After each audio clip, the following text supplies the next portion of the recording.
that brings us right into talking during the movie. All right, let's break it down. What do you got? Well, what I don't got. First and foremost, he thinks I do no research. So That's cool. It's cool. I got some here. Do you want me to go first on just one of mine, and we can go? How back about we and go forth? back and forth? That sounds good. That's Back what she and said. forth. All right. All right. So first thing I noticed that I have written down on my little notes here is the film opens up in Oakland, California, Love it. 1992. And what's important about that? The first thing that came to mind, I wrote it down, was like, it wasn't that Rodney King in 1992. Also, something else very good. I didn't pull that. That's the original birthplace of the Black Panthers. And the director, Ryan Coogler. Is from Oakland, California. So there's a fun fact for you kids. If you didn't know it, opening scene definitely opens up. The film comes in with Black Panther, and that's where the organization started at. So we want to definitely pay homage to that. But one other fun fact, if you would like, do you know that the actual film Black Panther wasn't named from the actual organization? Can you, for bonus points, tell me where it comes from?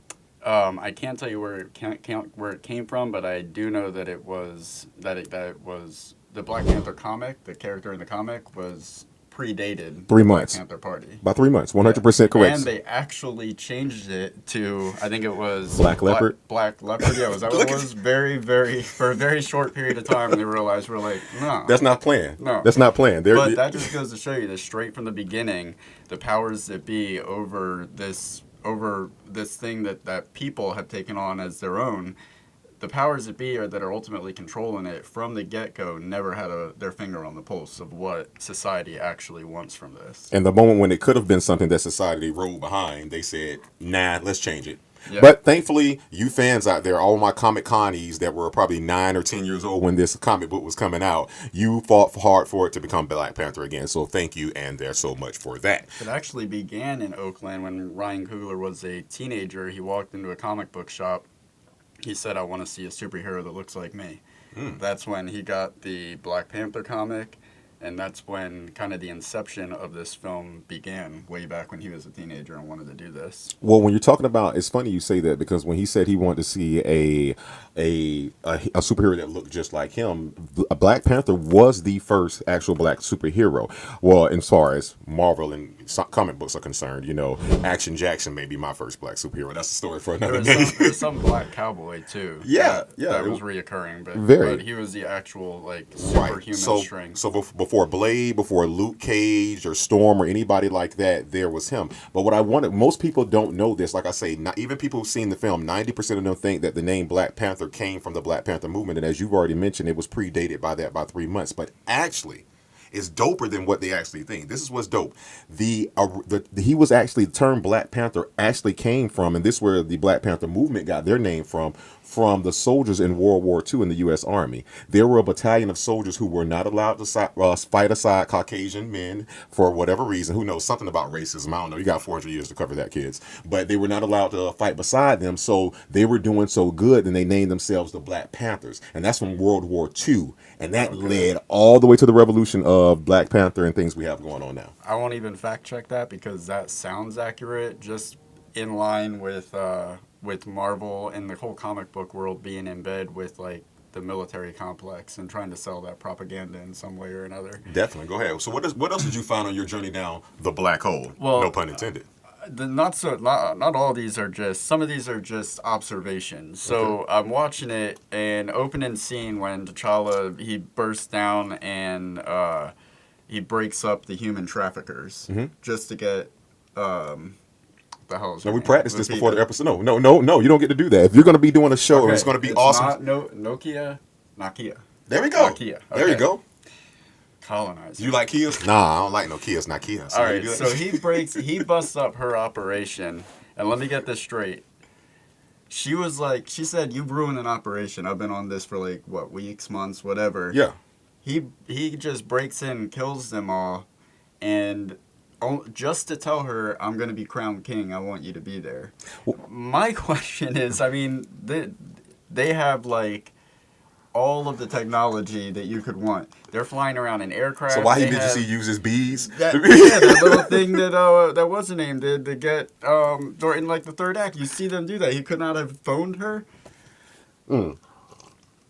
No, he couldn't, and let me explain why. He didn't break down. I hate to be this kind of guy, but it's Black Panther, and they're going to get me if I don't do this right. He didn't kill everyone. He actually killed everyone except one. At the last scene, one of the last scenes, Nakia stops him. She says he's just a boy. And he lets him go. But to answer his question, yeah, he did all of that because listen, first off, he's a badass. That's number one, and that's what he does. But number two, if you notice, she was undercover. She was a spy, so she couldn't have those bees. She couldn't. So while he had them, she could not have them. He could not communicate with her like that because she would be seen with these bees, which no one, the only Wakandans had that. And while there's 5 different tribes of Wakanda, and not all of them have the same technology as everyone else. She is his ex. Correct. Like, if I would never just drop in. I feel like She's her spy. Okay, but every single superhero has this issue with being an egomaniac. True. Like Every single one. he could have burst down on her operation and took care of everything for her the day before, but he only had a selfish reason to go there and be like, I'm gonna be crowned king. I want you to be there. I wouldn't It even was say. very Superman of him. Like, look at me. I wouldn't say that because I'm going to tell you why. Because I am a blurred. For all you out there, he'll give you a definition on the screen now. Bing. If you follow the events of Civil War, which is the first time Black Panther himself, not Wakanda, but the first time Black Panther himself was brought into the cinematic universe, we first meet Chadwick Boseman, aka King T'Challa, before he is King T'Challa. Remember, his father was King T'Chaka, and that was in Civil War. So then, once we do get to Black Panther, no, it's cool. We're not reviewing Civil War. It's fine. Ironically, shout out to George Carlin. Isn't that the most ironic term in the world? Civil War. But anyways, another story for another day. But no. So again, he is not king. So what happened when his father just gets killed out of nowhere? You heard Shuri, you heard Shuri said later in the movie, the challenge will take weeks to prepare. So basically, he couldn't go to her until the challenge. He went to her the day before the challenge. So basically, after they got all their longitude and logistics down, that's when he went to her and said, "I'm being crowned king tomorrow." So he wasn't being an ego man. He's like, "This is the last moment I can do it. I hate to interrupt your mission, but I got to come get you." All right, I'll take that. All right, so you'll take that. Let's see what else you'll take. Maybe you'll take some of my notes since, again, he thinks I doesn't fact check. He thinks I don't do these things. All right, so one things I want to talk about is that really got me was like, okay, when you're talking about Marvel and things of that nation. Okay, so here we have King. He's about to be King T'Challa, and now what they did in the comics is very different than what they did in the movie. In the comics, T'Challa is smarter than Shuri. But in the movie, Shuri is smarter than T'Challa. But the problem I had with it was this, is that while Shuri, we'll get to Shuri in a little bit. I don't even want to go into that yet. I'll be back to Shuri later. As will I. So with that being said, what happens is so they do the flip flop. But my problem is this, is that T'Challa, the heart shaped herb, which gives him the power of the Black Panther, gives him super strength, agility, and speed. But without all of that, he is super brilliant by himself. The movie did such a poor justice at explaining that he was just as smart as he's one of the top 10 smartest characters in Marvel. But to me, I think they didn't want a movie to where you had 2 of the smartest people in the cinematic universe being black. Now that's on me. But you can't have Shuri and T'Challa being the top 10 smartest people in the world. Because I'm sorry, that makes 2 out of 8 that are the smartest. I'm sorry, but that's just me. Yeah, I agree with that. It was the whole movie was very pro women power. Like, his guards, his sister, the ex, Lupita. Dora Milaje. Like, Dora Milaje. That's one of the things that, like, when I went down the deep search on Black Panther, one of the grievances that people had was that T'Challa was one of the least fleshed out characters, and what Marvel had the potential to do with him. It was sad that they didn't do that. They did a fraction of that. That he was kind of like a canvas for everybody else to live on. I look at it a different way because a true king is a server of the people. Oh, and yeah. at any given time, he put his self-interest aside. He wanted to be a good king like his dad. He wanted to be a good king for Nakia. He wanted to be a good soldier for Okoye. He wanted to help his friend who parents got murdered by Ulysses Claw. He wanted to be everything to everybody. And the only way to be everything is to everybody, you have to be a canvas that can be painted on to build a beautiful picture. So yeah. Because when you hear the word Black King, you're thinking of this big guy, like almost an M'Baku character, big, just controlling everything. But yet again, it's almost like I'm doing my conversation a disservice. He was smart enough to understand that he had it to work together with a bunch of people, and it wasn't just his way or the highway. Yeah, there was a quiet power to it. I Yes. liked it. That's definitely not one of my grievances. That's one of the things that I liked about him in like comparison to other superheroes was that there wasn't this flashiness. It was a he was a quiet lion. Can I say one more thing before you go? Yeah. I want a lot of people don't understand like how important the technology is in Black Panther. And let me explain why that is. The technology in Black Panther, Wakanda first makes his real appearance in the Marvel Cinematic Universe in the first Avengers movie. What happens is they're driving these Quinjets, and the technology that powers the Quinjets comes from who? Sure, Suri in Black Panther. So my point is this. So okay, that's one way of looking at it. Also, another way of looking at it. Here comes my blurtness yet again. Iron Man, when he gets his most updated suits, the one that kills Thanos, he starts using what's called nanotech. Nanotech was invented by Suri. The first time she puts on that necklace and says, "Tell it to go on." Captain America's shield is made of vibranium. Right? Vibranium. But let me tell you something that even comic book fans don't know. Even fun fact blurs like me and nerds across the world don't know. There's a different version of vibranium. It's called Antarctic vibranium, and that's what his claws are made of. Everything in his suit is made from regular vibranium, but his actual claws are Antarctic vibranium, which the strength of that is it basically breaks down the decomposition of other metals. Okay. Oh yeah, Royal does research. Rockin' with Royal. I got another observation. It's Forrest Whitaker.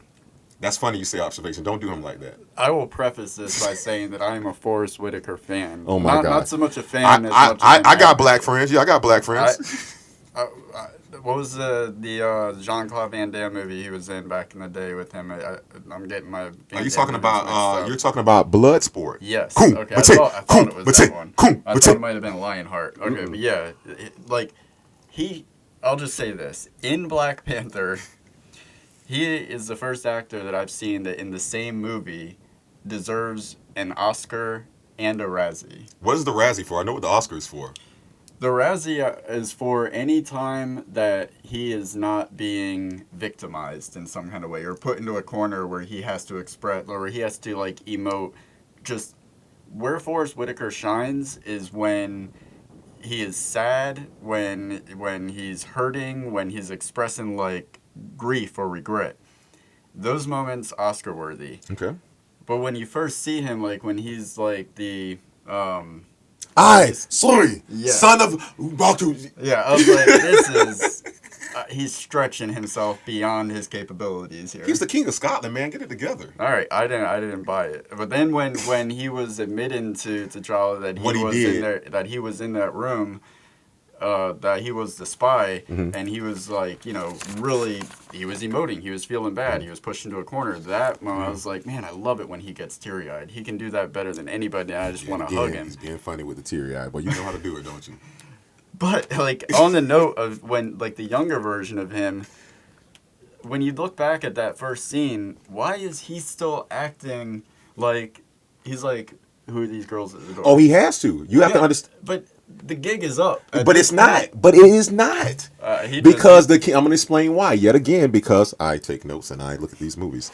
Is that because you have to remember, he is a double spy. He was sent to spy on the king's nephew at the time. Because King T'Chaka was still, not T'Challa, was still king. He was sent to spy basically on the king's brother. Okay. Like, that's some deep covered G14 classified. And so even when, remember he said, who's that at the door? He's like, man, some Grace Jones looking chicks out there. He like, let them in, don't knock again. So he's still acting dumb. And even when they say, introduce who you are, he didn't know if basically King T'Chaka still was going to give his brother a chance to admit what really happened. And Forrest Whitaker's younger character couldn't break character until the king told him it was okay because he's still on a mission. You even heard Nakia say, I am on a mission. They take their mission seriously. I will concede, but I still believe that a lot of that was just they forfeited a lot of his character in that moment just for the sake of the twist where he pulls his lip down and shows that he's there too. We'll let the fans decide that, but I will say this for bonus points on your research here, and this will get David. Somebody send David in something if he gets this right. I don't think he's going to get it right, but we'll see. Maybe I'll wear the face here. So who played young Forrest Whitaker in that scene? young Forrest Whitaker was played by what was his name, Denzel Whitaker, Oh, look at him. but they are not related. And they are not. However, But they played father and son in great another debaters. film. Great Okay. debaters. And see, guys, that's why we do what we do. I'm throwing stuff at him. He's ready for it, and I got it. That's what we do. Hey. I mean, that was a softball, though. Come on. Well, I'll give her a hard ball later. I have one other observation that made me laugh almost as much as Forrest Whitaker trying to be anything other than Forrest Whitaker. So they have these crazy aircrafts. They have vibranium-powered floating trains, all this advanced technology, and war rhinos. Yeah. One of these things are not like the others. Not Like, true. whose idea is that? Something that came from the comic book? Why did they leave that in the movie? It was so out of place. But it was not. Okay. I'll explain why. Yet again, this is still Africa, sir.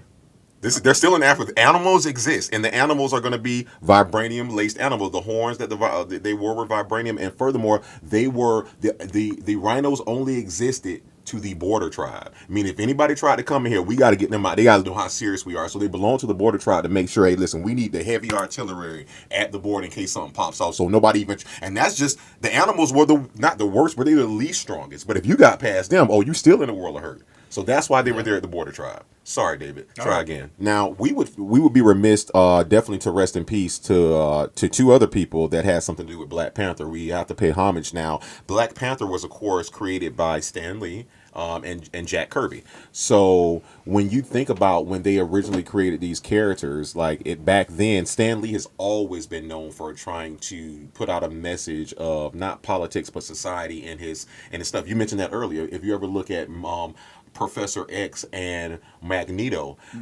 he's even said it. He based those characters off Martin Luther King and Malcolm X. And so me and you're going to talk about that later, how T'Challa borders on the sides of Martin Luther King, no pun intended, King T'Challa.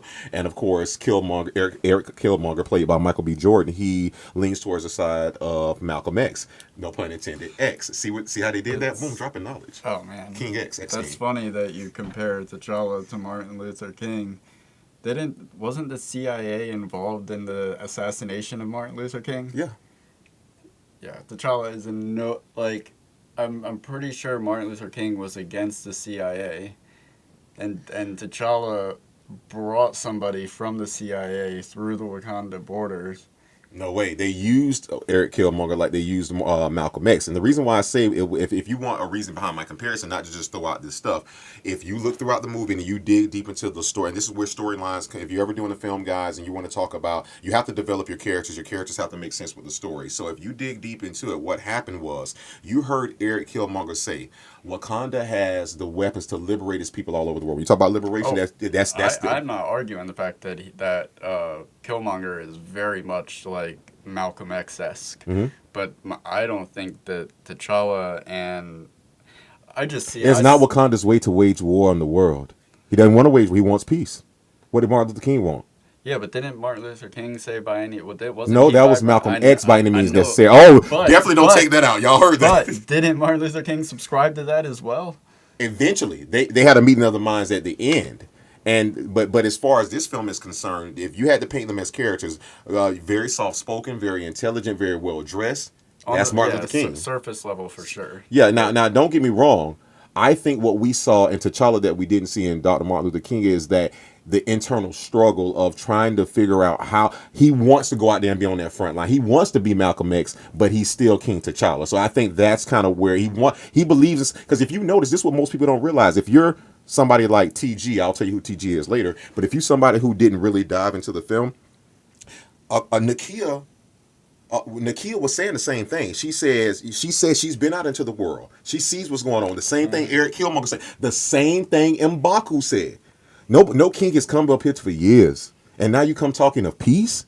So at every single step, Wakanda did everything to protect itself from the rest of the world, while the liberals are the rebels. Someone who I would side with says, "Nah, our people out there struggling in the rest of the world." But T'Challa and Wakanda's theory was, the rest of the world is a cancer. We have to cut it off at the leg and protect our people. But real quick, Eric Killmonger comes back with a line, says, well, didn't life start right here on this continent? So ain't all people your people? What he meant by that, guys, history lesson. The oldest person traces back to Africa. If you never heard of Africa, do some research. Google, plug now. And that's where I say T'Challa is problematic, because, I mean, he may have been on the path to becoming more like Dr. King and on the path to becoming even more like Malcolm X. You saw that when he went to see the ancestors and his dad, and he told them all to their face that they were wrong.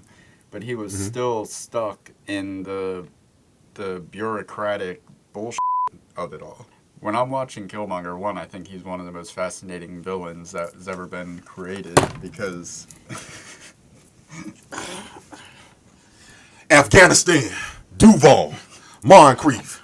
I did all that so I can bring this movie to you. Because I find myself agreeing with him on like every step of the way. Of course, like in the third act, he takes extremist measures. He's like, he does things that are frowned upon easily, but where he's coming from, his principle being pushed, why he's pushed to the edge, like all of that, and his father, I see, like as far as their principles go, I'm right in line with them. And Shuri, was it Shuri? Which one are we talking about? Forrest Whitaker's character or T'Challa's Sister. sister? That is that's Suri. Okay, Shuri. Yeah. She she actually expressed some of Stolen those by Apple, same. by the way. They called her Siri. Made it the most intelligent thing for Apple. But we'll do that another day. Sorry. Go ahead. So she expressed some of those same sentiments where they want to use what they have to take care of the world. It's like this liberal point of view in the film that Who is expresses that? Siri. When did she express that? When Nakia says that, but I've never seen Siri when say she's that. talking to her brother.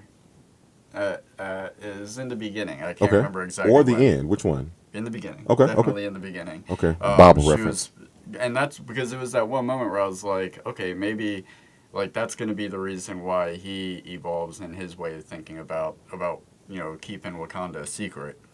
But anyways, um, so Suri kind of expresses the same sentiments. There's this they want to share Wakanda's advancements with the world. That puts them at odds with the established power in Wakanda. Hmm. And you said it, like Killmonger summed it up perfectly. He was like, didn't all life begin here? Aren't as in everyone your people? And like that, like I'm watching it and I'm like, this shouldn't be the bad guy. How is this person the bad guy? Well, they never said he was the bad guy. Because think about it from his perspective. He's a stepchild that got left behind and told about this great place where his dad was from, and he saw his dad get killed. So has nothing but vengeance. Yeah, the way every great superhero is born. Through Like, vengeance. The yes, original hero of vengeance is Batman. yeah, like Speaking of that, notice how similar their stories are. Their characters are both pretty much born of tragic deaths of their parent or parents, just parent for T'Challa, parents for Bruce Wayne. They are both wearing all black, and they both are pretty much. If people don't know this, do your research. I hate to tell you, richer than Bruce Wayne and richer than Tony Stark is one King T'Challa. Do the research. He by at least 3, 4, 5 times. Do your research. The boy's um, paid. yeah, he was an awesome villain. But I don't as soon as he came on the screen and started expressing his views, as soon as his story was fleshed out, which it reminded me a lot of Simba, like cast from the Pride Land, goes away, trains his whole life, come back and fights his family for the throne. Like that was Right. pretty much a superhero version of the Lion King. Oh, it's funny you say that. You did do research. Oh, So you already know that the scenes from when T'Challa is hugging his father in Civil War rivals when Simba finds his dad, and of course is hugging on his dad, and also the scene to where Simba's dad, who played by the one that did the Force, you know him. Anyway, when Simba's dad Mufasa comes to him and he appeared like think about when you were a child. Think about when you were a child. What color was the sky when Mufasa reappeared to Simba out of nowhere? It's that same purple and hazy feel. How you get it's the same place they were at. So if Yeah. anything, guys, let's not call it for what it is. We're calling. I'm sorry, I have to say something that's never really talked about. What's really happening here? If you've ever seen Wakanda, if you've ever seen that land, Pride Rock and Lion King, or if you've ever seen Zamunda, these are basically the way that African American writers, actors, and actresses, and whoever does film in our culture got away with being able to talk about Africa. You can't have a film. You should be able to, but you can't have a film that says Africa is the most intelligent nation in the world and it has this technology that nobody's going to buy that. They don't want to believe it. Clearly, I mean, whatever. But with that being said, they can't sell that, but they can sell Wakanda because that's made up. Zamunda's made up. Pride Rock ain't real. It's a cartoon. The moment you tell them it's real, they ain't buying it. Yeah. That's true. On the, before we move off of Killmonger, this is because this is kind of in line with that video I was telling you about. Um, this black vlogger, he took issue with the way Killmonger was portrayed. Okay. It was actually his video, and I'll find it and link it in the description here. But Don't forget to subscribe. Hit that button. His video was he took issue with a lot of things in it, but the main thing that I actually identify with was his issue with Killmonger. He was like, Killmonger. The video was titled like Black Panther doesn't like African Americans or something like that, because Killmonger it represents Black America, and I mean, he comes from Oakland. He's the way he's portrayed as like this extremist that wants to hand over the vibranium weapons to every person that's black in the world and everybody else. They immediately, they didn't flesh him out at all. They took him from like, yeah, here's a pretty decent reason why this individual might have these issues, and he immediately jumps to like Hitler-esque, kill everybody except our race. Mm-hmm. And the issue was like as soon as he got to Wakanda, he threw all broke loose because of him. Yeah. It didn't have to be that way. Like, it actually did. He could have been such a more, like, he was already, like I said, the best villain. But what made him the best villain is because I actually identified with the reasoning he had for, like, his dad was killed, so that's the perfect vengeance story, and what he wanted out of, what he ultimately wanted was to take care of everybody. But then they flipped it in the third act where he's just a brutal dictator. I disagree. How? I mean, he was like... Because you made my points with Think about in the garden, when he goes in there, he wants everything burned. And the minute that woman even questions him, he has her up in the air by her throat. Mm-hmm. Like, it was just little decisions like that villainizes him. Of course. But my point is just to say, the only part I'm disagreeing with you on, and maybe this, as you call him, black blogger, we'll find out. I'm pretty sure there's only one or two of those in the world. Once we find out that, this is my point that I disagree with, again, is disagreeing with the character wasn't fleshed out.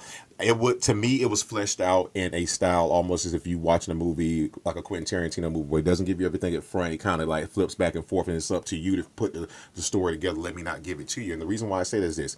We start out at the beginning, and we see his character was being fleshed out not just by him. By himself alone, no, his character was not fleshed out, but his dad. His dad was the one that taught his son every night about... Think about this. His dad came from, at least, they didn't say how long he had been in America, but he at least had been in Wakanda for at least most of his life. So you come from seeing kings, queens, people live, eat right, dress right, talk right, learn, evolve, educate themselves, to you come to your worst nightmare, a lean on me version of America in Compton. And so now not only that, your worst fears you've told me offset is you didn't want to bring a child into this world. So he came from that and actually brought a child into not the world he came from, the world he lived in. So now he has a responsibility. He has to teach his child where he comes from, and also that you are living here now. So it's like saying, hey, heaven exists, but you're living in hell. Now let's stop there.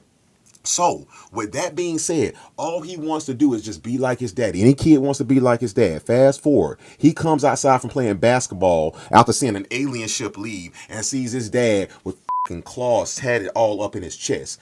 You know what? We just said, well, that worked for Batman. That's for heroes. If heroes can be born from vengeance, villains can be born from worse villains. So walking in, seeing your parent die, not just dead, murdered, and having no answers, not even knowing who did it, getting no justice. Mm-hmm. So finally, after you've been to Iraq and all these places that are just bred from blood and killing, you want him to be diplomatic. There is no diplomatic when he is that close to tasting. Once he would have got liberation, then maybe he would have chilled out a little bit. But to him, yeah, he's choking bitches. He's doing all this crazy shit. You know why? Because choking that bitch ain't got nothing to do with walking. When he walked in and saw his daddy dead on the ground with panther claws. To him, that's a least a thing that he has to do to liberate people, to show them we have the power. And if this wouldn't happen to me, though, it could have been different. And the truth be told, me and you agree. I agree with the Killmonger role. The only issue is I can't let people say they don't like how they vilify him. Well, if that person got their daddy killed in front of them and went to Iraq and did all this stuff and then had a chance to take care, to look out for their daddy, which is why he killed Shuri.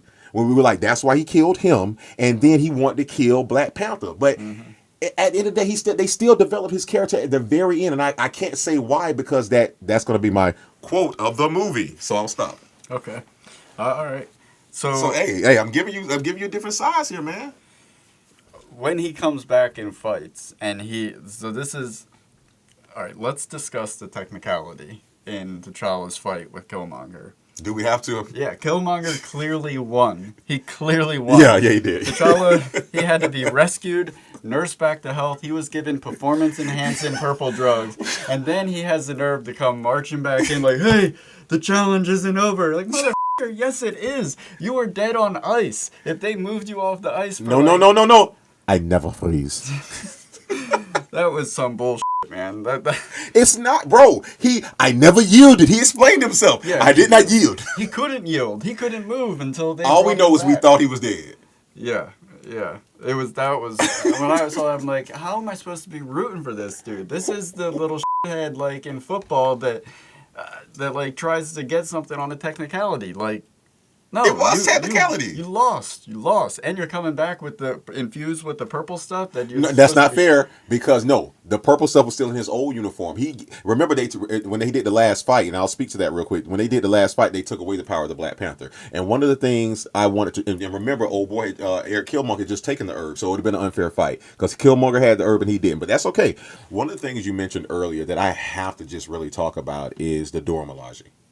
Listen, dude, I'm a fan of action films. I'm a fan of like listen, with Kill Bill. I'm cool with like seeing female superhero leads and everything. But when I tell you, not only, I have to be honest, I didn't read the Black Panther comics. I'm just a fan of film, so that's why we're doing a film podcast. We're not doing a comic book cast. We're doing a film show. So I didn't know about the Dora Milaje prior to Black Panther. So I read up on IMDb. You'll be paying us soon. I read up on that, and just kind of start. And what got me interested is a certain cast member, which I won't mention for obvious reasons, because I'll be talking about them later. They were in another show that I knew about. So basically, my point is this: the Dora Milaje are one of the first and only female-driven groups. Like, they protect the king. They don't have superpowers. According to the comic books, they do more than protect the king. But well, I'll get into that during the. We're talking about section. The film, though. Yeah. Okay. I saw that too. Shout out to King T'Challa. I know King T'Challa. But the Dora Milaje, like, they are like no other. Forget just comic books. What film have you seen to where there's a male lead that's a superhero that is surrounded only by women as his main protectors? Can you think of anything in your history of film? No. Me too. I'm drawn, and if I'm wrong, the guys prove us wrong. But my point is that they were just so, like, they didn't have the men, they didn't have the border tribe there, they didn't have the Jabari, they weren't like renting out thugs or anything from different countries or anything. Mm-hmm. They had his back at any given time.